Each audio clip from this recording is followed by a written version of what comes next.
अस्सलाम वालेकुम दोस्तों।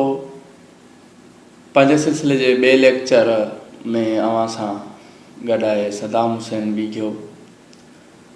अॼु असां लैंग्वेजिस जे बारे में थोरो घणो पढ़ंदासीं। आख़िर असांखे लैंग्वेजिस कंप्यूटर लैंग्वेज जी ज़रूरत छो थी पवे ऐं कंप्यूटर लैंग्वेजिस आहिनि छा।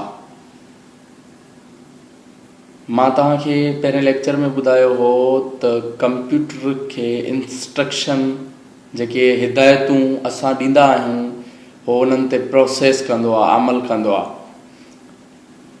उहो हिदायतूं जेके हूंदियूं आहिनि उहे असांजी ॿोली में न हूंदियूं आहिनि, न सिंधी में हूंदियूं आहिनि, न उर्दू में, न इंग्लिश में।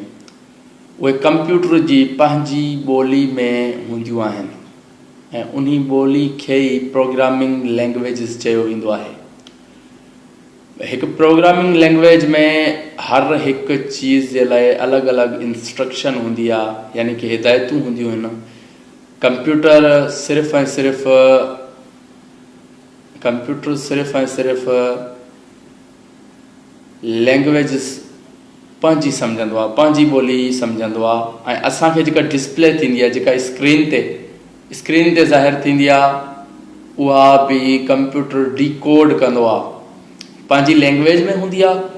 पोइ कंप्यूटर में हिकिड़ी एबिलिटी सलाहियत आहे त उहो डिकोड करे असांखे असांजी सम्झ ईंदड़ मालूमात जीअं असां सम्झी सघूं ओड़नि अखरनि में कंप्यूटर असांखे डिस्प्ले कंदो आहे, यानी ॾेखारींदो आहे।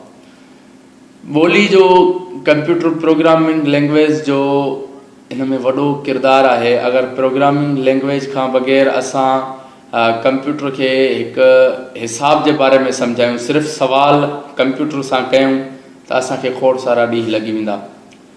उन लैंग्वेज जे हिसाब सां कंप्यूटर लैंग्वेज जेका आहे उहा असांजी लैंग्वेज खे कन्वर्ट कंदी आहे कंप्यूटर लैंग्वेज में। उहा लैंग्वेज में एबिलिटी हूंदी आहे, प्रोग्रामिंग लैंग्वेज में एबिलिटी हूंदी आहे त उहा असांजी सादी ॿोली खे प्रोग्रामिंग लैंग्वेज में कन्वर्ट करे कंप्यूटर खे हिदायतूं ॾींदी आहे। पोइ कंप्यूटर उन हिदायतुनि ते प्रोसेस कंदो आहे, अमल कंदो आहे ऐं असांखे जेको असां ॾिसणु चाहींदा आहियूं या जेको असां हिसाबु करणु चाहींदा आहियूं उहो असांखे स्क्रीन ते डिस्प्ले कंदो आहे।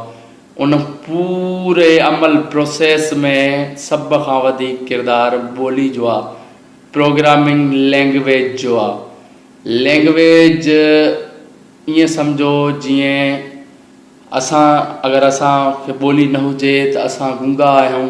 अगरि कंप्यूटर खे ॿोली न हुजे, कंप्यूटर प्रोग्रामिंग लैंग्वेज न हुजे त कंप्यूटर खे असां इंस्ट्रक्शन न ॾेई सघंदासीं। हे सिर्फ़ु इंस्ट्रक्शन ॾियण जे लाइ आहे जीअं कंप्यूटर असांजी ॿोली सम्झे ऐं असां कंप्यूटर जी ॿोली सम्झूं। इन जे करे माहिरनि प्रोग्रामिंग लैंग्वेजिस ठाहियूं। सभ खां मक़बूल तरीन लैंग्वेज जेका आहे हिन महिल जदीद दुनिया में पाइथून हली रही आहे। उनखां अलावा असेंबली लैंग्वेज आहे ऐं हिकु नई लैंग्वेजिस आई, हिकिड़ी नई लैंग्वेज आई आहे रस्ट। इहा बिल्कुलु ट्रेंडिंग में हली रही आहे ऐं कुझु अरसे खां पोइ पाइथून खे जेको आहे सो क्रॉस करे सघे थी। मगर हिन महिल ॾिसण में ईअं थो अचे त पाइथून लैंग्वेज जेका लैंग्वेज आहे उहा हिन महिल ट्रेंडिंग में हली रही आहे ऐं पहिरें नंबर ते हली रही आहे। इन सिलसिले में काफ़ी ॿोलियूं आहिनि। C++ आहे, जावा, HTML आहे, CSS आहे। CSS ऐं HTML वेब डिज़ाइनिंग जे कमु ईंदियूं आहिनि ऐं PHP। असां पहिरें स्टार्ट कंदासीं HTML खां, हाइपर टेक्स्ट मार्कअप लैंग्वेज। उहा का प्रोग्रामिंग लैंग्वेज न आहे, उहा मार्कअप लैंग्वेज आहे, मगर उनखे सिखणु लाज़मी आहे। अगरि असांखे कंप्यूटर जी फील्ड में अचिणो आहे त उहा बेसिक आहे ऐं आसान बि आहे। असां पहिरें उनखे सिखंदासीं। इंशाअल्लाह जल्द उन ते बि लेक्चर रिकॉर्ड थींदा। ही मुंहिंजा पहिरियां लेक्चर आहिनि। अगरि कंहिं दोस्त खे मूंखां का ग़लती थी हुजे त को दोस्त हुनजी निशानदेही करे सघे थो ऐं ग़लती अगरि थी बि हुजे, घणी मिस्टेक थी हुजे त माफ़ु कजो। अल्लाह हाफ़िज़। ॿी वीडियो लेक्चर में इंशाअल्लाह अवां सां गॾु हूंदासीं।